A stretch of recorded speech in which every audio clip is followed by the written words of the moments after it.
بہت قیامت خیز منظر تھا.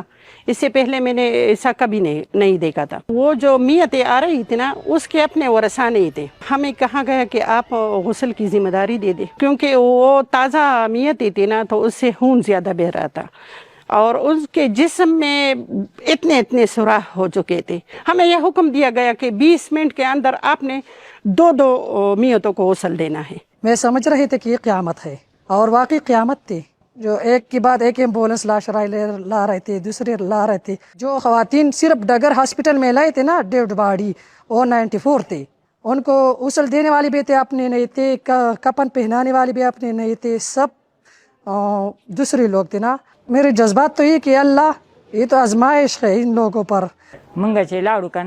ہم جیسے ہی گئے ہم نے فوراً کفن سینا شروع کر دیے. 80 کفن خواتین اور 80 بچوں کے بنائے. ہم بار بار مزید کفن کے لیے مطالبہ کر رہے تھے تو تیار کفن بھی دکانوں سے بھیجے جا رہے تھے جنہیں ہم کاٹ کر پہنا رہے تھے. گھر آئے تو ذہن میں بس وہی سب تھا، ایمبولینس کی آوازیں، میتیں، ہسپتال کا شور.